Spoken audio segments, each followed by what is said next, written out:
told the worship planners that I needed to get up and preach early. Today's service, I have an afternoon flight to a Bible conference in Pennsylvania, and I'm to preach beginning tonight, 7 o'clock tonight.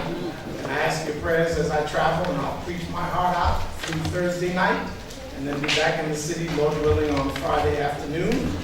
I intend to be in this pulpit this morning and next Sunday morning, Lord willing, and the first Sunday in August, and every Sunday in August I plan to be preaching. I want to be here. I want to be here. I'm looking forward to what God is saying to us all. 1 Samuel chapter 8. The entire chapter is my text.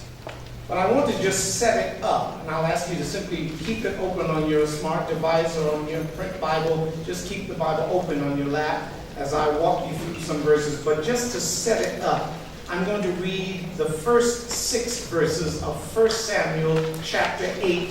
I'm going to read from the New King James Version. After I've read, I'm going to hold my Bible high. For here at Crossroads, we have a high view of Scripture.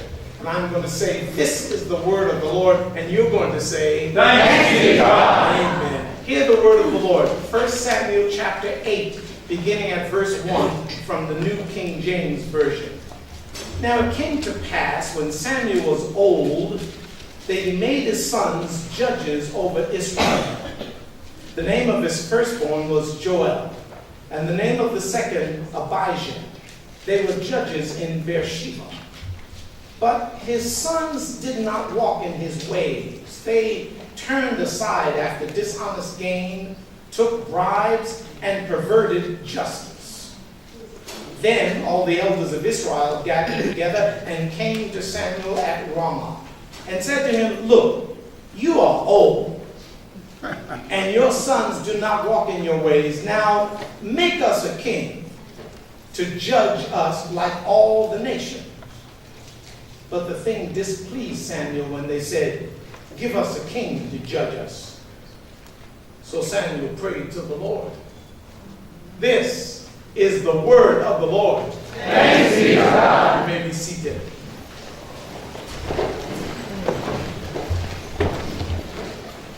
I'm continuing this series that I'm simply calling Holy Conversations, getting the idea from the book by Richard Peace about conversations we will have with others about the faith. This is a sermon series about dialogues in Scripture, some between God and a person, some between two persons.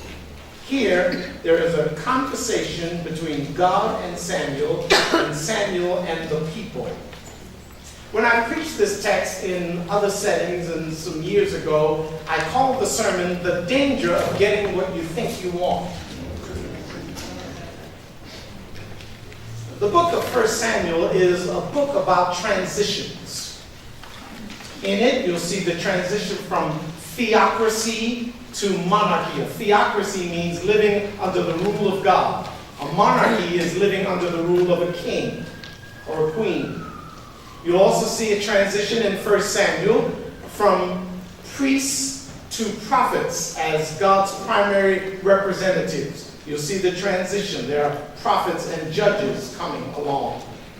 By the time we get to chapter 8, Israel is requesting, no, demanding that they get a king. And their only motivation, as I understand it, as I read and reread this passage, their only motivation is that the other nations have kings. And we want to be like other people. You know, there's a danger to wanting conformity, to wanting desperately to be like everybody else. A great danger. And in fact, when we engage our friends and our family in holy conversation, I hope one of the items that will come up, I hope one of the parts of the conversation will be the danger of conformity and the danger of rejecting God. That's really what is at stake here in 1 Samuel 8. It's dangerous both to want to be and do what others are and are doing. Now the breakdown begins early in the text. Begins with Samuel's sons failure to honor spiritual heritage. Did you see it? It's in verse 3. His sons did not walk in his ways. That's so sad to me. I would be so sad if my son, I have only one child, if my son said, I reject your God and I don't want to walk in the way you've walked. I would be so sad. But here it is in this text. Samuel's son, Samuel, faithful follower of God, is living a life that is exemplary. His son said, that's not for me. That's fine for you, Dad. I'm not into that. And they are corrupt young men. In fact, there are two instances of amnesia articulated here. Samuel's sons have forgotten the model of their father's integrity, verse 3.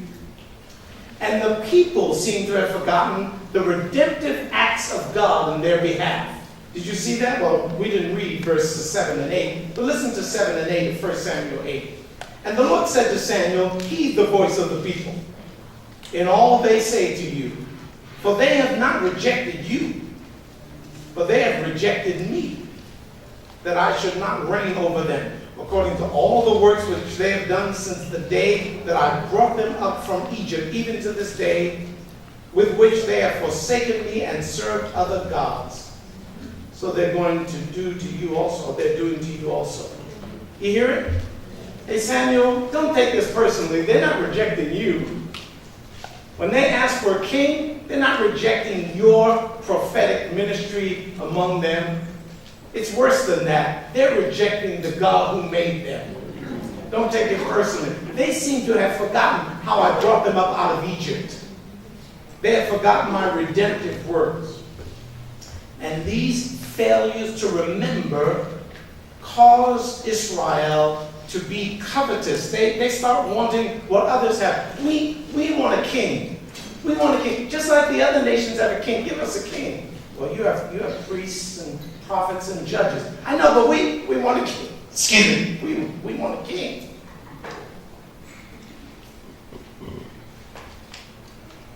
Before you say this has nothing to do with me, have you ever wanted what other people have? Dangerous, isn't it? People who are ill-equipped to raise a child start wanting a baby because their sister just had a baby. And they find out in month 3 they're not cut out for this. Single people who are not ready to commit to another start wanting to get married because they've been in too many weddings as a bridesmaid and they want to get married. I heard one woman say, before I married that man, I could just eat him. After being with him, I wish I had.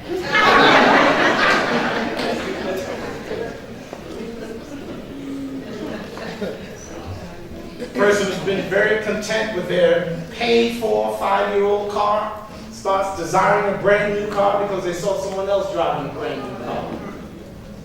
Wanting what another has can be just downright dangerous. After hearing this covetous thinking, an articulation of their covetousness, Samuel takes this problem to God. I want to pause at verse 6. One of these days I might just preach on verse 6. But the thing displeased Samuel when they said, give us a king to judge us. So Samuel prayed. That's a good reminder. Anything that disturbs you greatly ought to drive you to your knees. You remember Joseph M. Scriven's wonderful classic hymn? I just repeat this stanza, or this part of the stanza, you'll remember the hymn. Oh, what peace we often forfeit, and oh, what needless pain we bear, all because we do not carry everything to God in prayer. There it is. That's verse 6. It would be so easy for Samuel to say, now let me just tell y'all something right now. Let me tell you young bucks something. No, everything that was said disturbed Samuel, and he goes to God. Stop wasting your time trying to fix people. Take them to God. I'm embarrassed that I try to make things happen on my own. I ought to be doing verse 6. Yes. It disturbed him so greatly that he had to pray. And if something disturbs you greatly, that's a call to prayer. That's not a call for you to, well, I'm gonna fix this. I'm gonna tell him, I'm gonna give him a piece of my mind. Some of you don't have that many pieces to give away. Stop giving people a piece of your mind. Keep those pieces. You need those pieces. I'm trying to help somebody here. You're going to make me lose my religion. I'm about to go in there and tell her, oh, no, take it to God.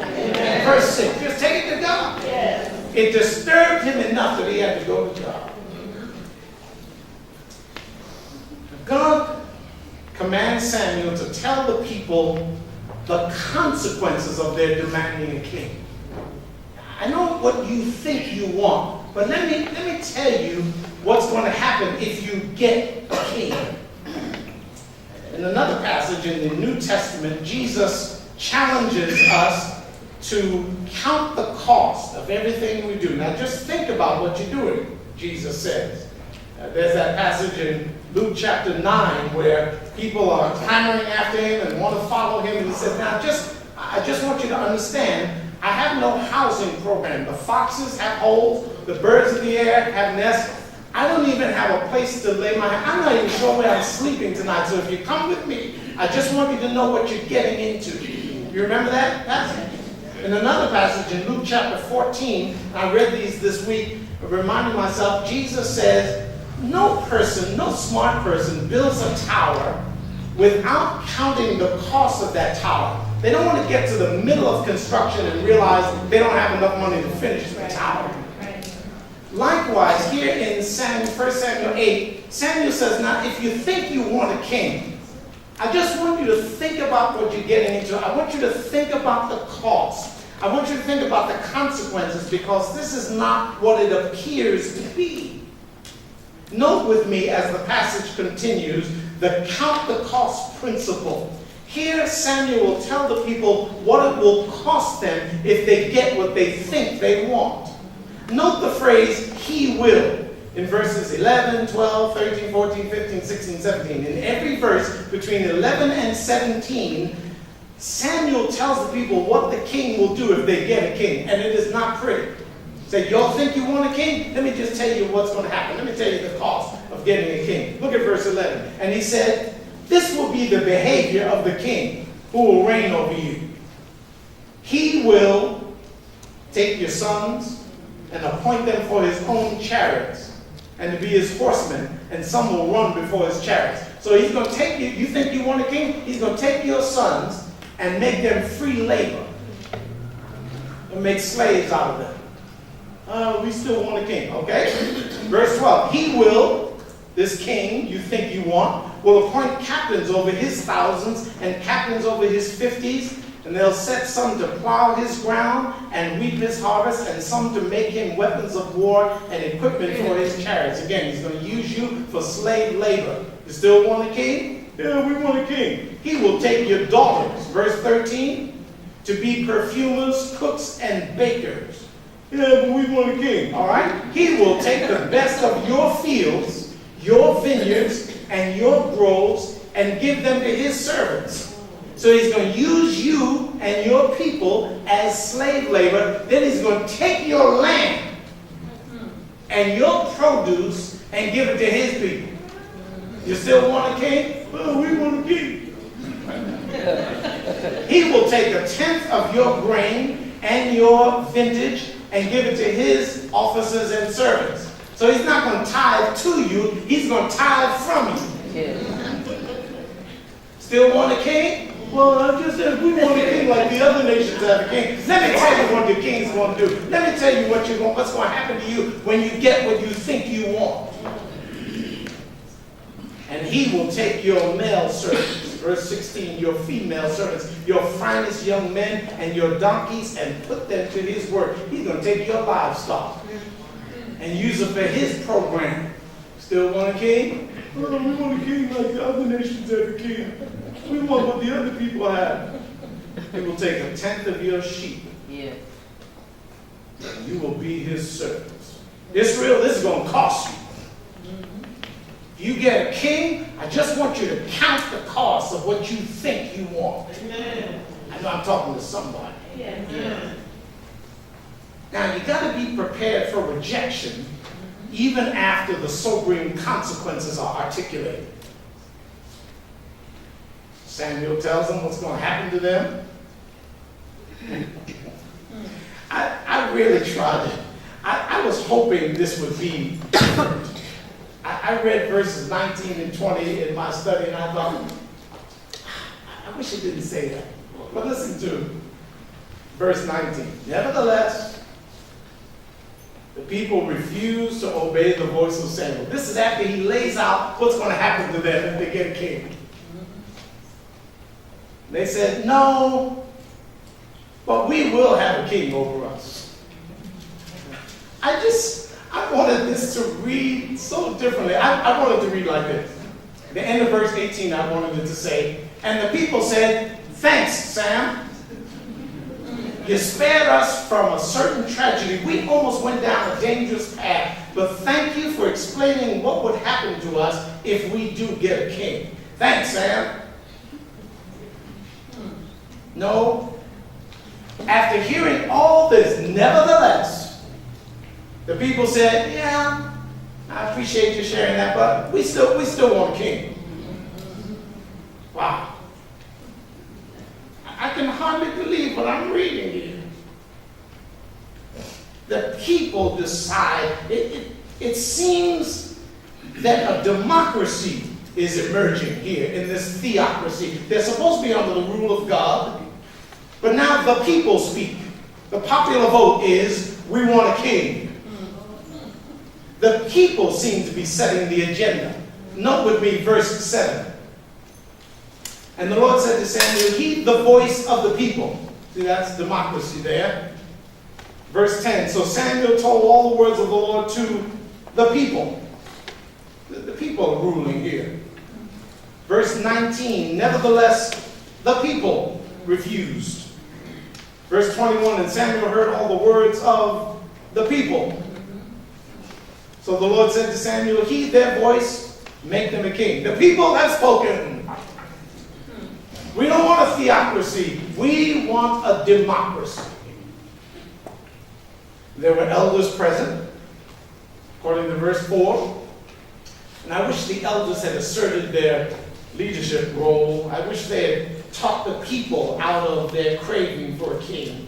But instead, the people hear the consequences and persist. Now, just before you excuse yourself from this text, we're in verse 19 as well, aren't we? We hear the warnings, and we do something that's not good for us anyhow. Let me tell you what's going to happen. If you get a king, and they say, thank you very much, we still want a king.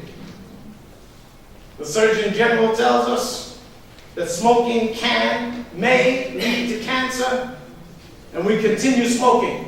Thanks, Surgeon General, but I still am going to light up. We're told that consuming large quantities of alcohol will surely damage our livers and some precious brain cells. We continue to drink. We're told that overextending ourselves financially can ruin our credit worth and our credit worthiness and affect our financial future, and we continue with our impulsive buying. Thank you very much, but I don't need your help. We hear the consequences, we just don't heed the consequences. So verse 19 begins with nevertheless. Such a sad word. That is, in spite of all I heard, I still want a king. And the people get their king, and they suffer because of it. There's a danger in getting what you think you want. Oh, I thought I wanted him. I thought I wanted her. No, you don't.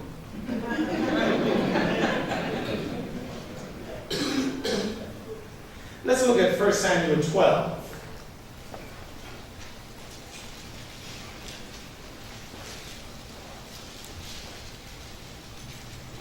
I want to read the first few verses of 1 Samuel 12.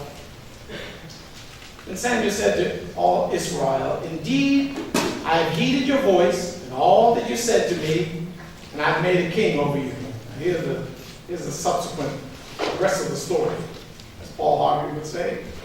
"And now here is the king, walking before you, and I'm old and gray-headed, and look, my sons are with you. I've walked before you from my childhood to this day. Here I am, witness against me before the Lord and before his anointed. Whose ox have I taken? Or whose donkey have I taken? Or whom have I cheated? Whom have I oppressed?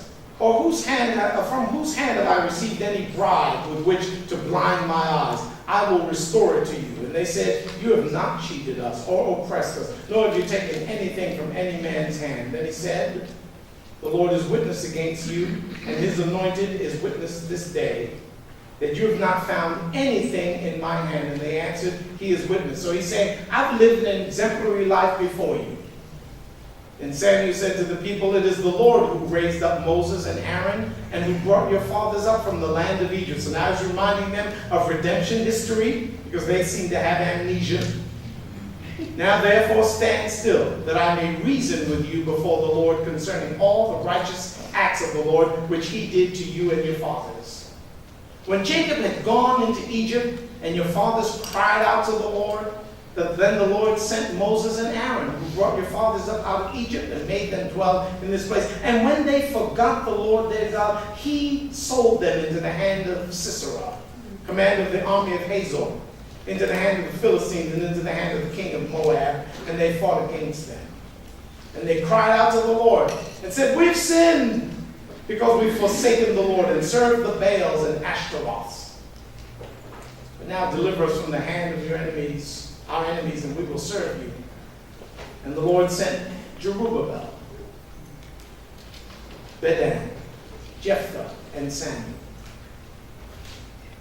and delivered you out of the hand of your enemies on every side, and you dwelt in safety. And when you saw that Nahash, king of the Amorites, came against you, you said to me, 'No, but a king shall reign over us,' when the Lord your God was your king." The word of the Lord. You were trying to set up a monarchy. I'm trying to get you to line up under a theocracy. Ultimately, God is your king. You don't need no stinking king. You need more of God. You need to line up under the reign of God the King. Come, thou almighty King. Help us thy name to sing. Come and reign over us. That's what we sang early in the service. We want God to be king, but these people just want an earthly king like the other nations have. So they got the king they wanted, and in so doing, they rejected the kingship of God. Samuel says, and I'm sure it broke his heart to even have to articulate it. So you got your king, but God is your king. In my holy conversations with my friends and family, I want to warn them about the danger of putting themselves under the authority of some other would-be king, when God ought to be reigning in them and over them. I know what you Bible students are thinking. Pastor, didn't God prophesy that Israel would want a king? Deuteronomy 17? Yes, he did. However, everything that is prophesied or described is not necessarily worthy of imitation. The betrayal of Judas was prophesied. I don't think that means we all have to go out and then hang ourselves or betray the Lord. It was neither good nor worthy of imitation, this betrayal of Judas. No, in fact, the literature about kings and wanting kings in Deuteronomy 17 may be very well pointing us to Jesus Christ, the King of all kings. I got close. I was reading some lines I was reading a sermon by Pastor Bob Diffenbaugh of Richardson, Texas, just north of Dallas. He tells the story that he was waiting in a long line at Six Flags over Texas. It's an amusement park in Arlington, Texas, near Dallas. And he said, this is a great line. He said, when considering the long wait and the price we paid for our tickets, I remarked to those friends with us, this ride is just like sin. The price is high and the ride is short.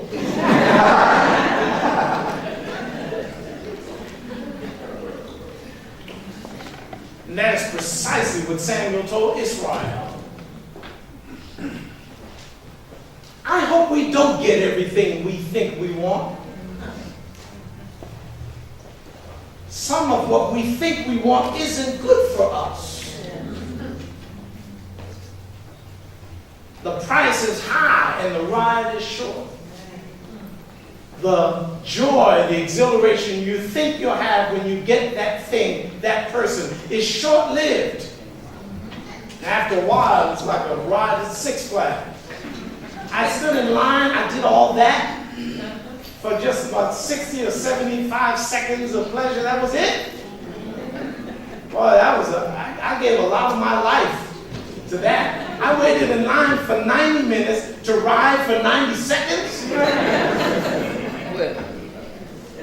The price is high and the ride is short. I close with a line from the Psalter. In the book of Psalms, well, I want you to read it in your own Bible. Turn with me. I wasn't going to have you turn to it, but it's a good line. I want you to see it in your own Bible. And if you have your own print device or your own print Bible, you might consider underlining this. You have your smart device, use the highlight function, but you want to capture this verse. Psalm 106. Psalm 106. I'm going to read verse 15 only. Psalm 106, verse 15.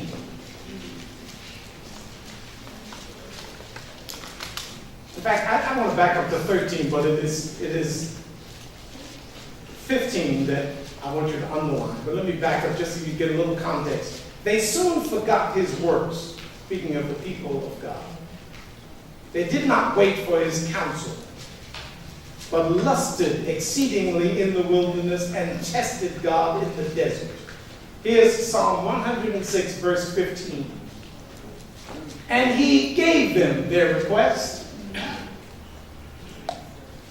but sent leanness into their soul. You might get what you think you want, but with that will often come decline, deterioration, wasting disease. Yeah, you'll get what you think you want, but along with it will come its companion, leanness of soul. God grant that it may never be said of us. They got what they wanted. I hope we don't get what we think we want. Let us pray. Holy God, we have clamored, begged you for a king, or some contemporary version of this passage. And we thank you that you have spared us from ourselves so that we many times did not get what we begged for. Thank you Thank you for not answering some prayers in the way we wanted them answered. I pray for those who are wrestling with, struggling with what it means to say yes to you, who have not submitted to you as king, who are not your loyal subjects, who are not, by definition, your sons and daughters. Your word has said, as many as are led by the Spirit, they are the sons and daughters of God. I pray for those who are not led by your Spirit, who are right now not your sons and daughters. For those who have been covetous and simply wanted what others have and have been not content with what you have provided for them. For the single person who is miserable and wants desperately to be with another, would you please help them to wait on you? For the person without employment but is looking for it, would you please help them to wait on you? For the person who is lusting after some material thing, a car, a house, a trip, would you please help them to wait on you? Would you please take from us impulse and wayward thinking, amnesia, and may we remember what you have done, your track record, and wait on you as you shall work in our lives, in our futures, in our present. Now, God, we bring ourselves before you and ask you to fix us. We've tried to fix ourselves and it has not worked. We, like Samuel did, bring ourselves to you.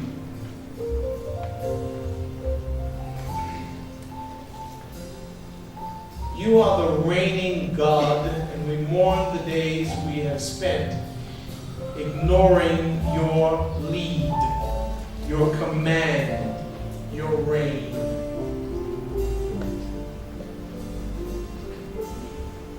Oh, glorious God. O King of all kings, may we, even in the presence of a king, an earthly leader, acknowledge you to be our ultimate leader and king.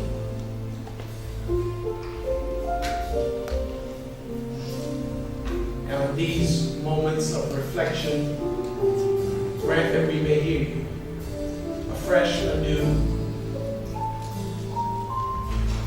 We give you thanks for what you do among us. Continue to speak, Lord, and we'll hear you.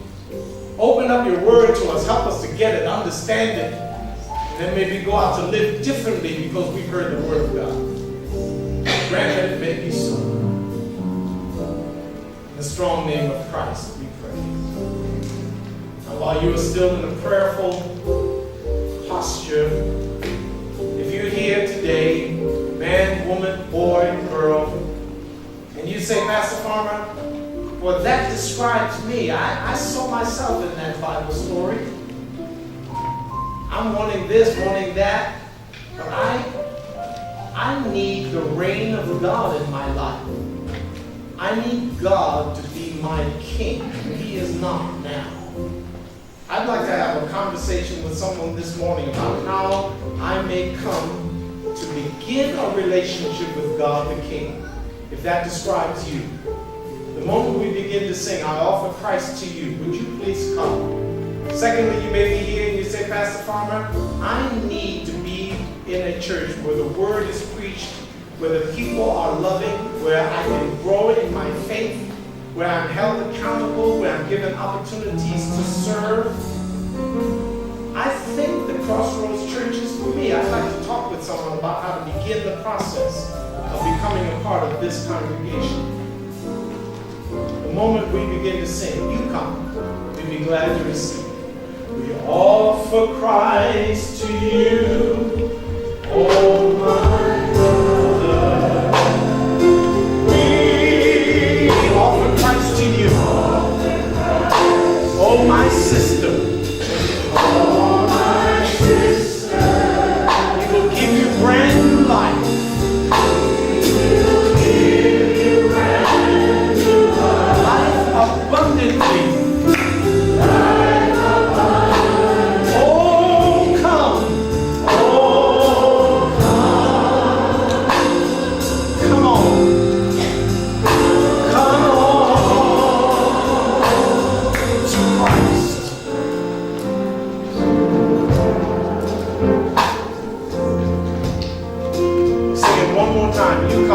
Without delay. You want to receive Jesus Christ, you want to know the reign of God in your life. We offer Christ to you. You want to look at what it means to be a member of this church. You come.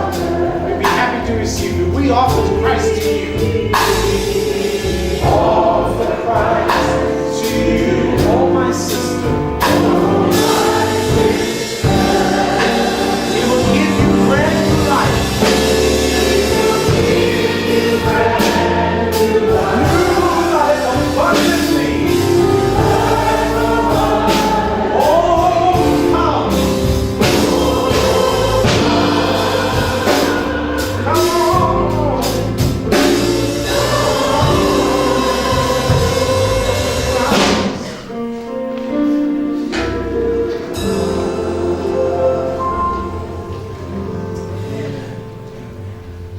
Stand if you're able as we prepare to receive our tithes and offerings.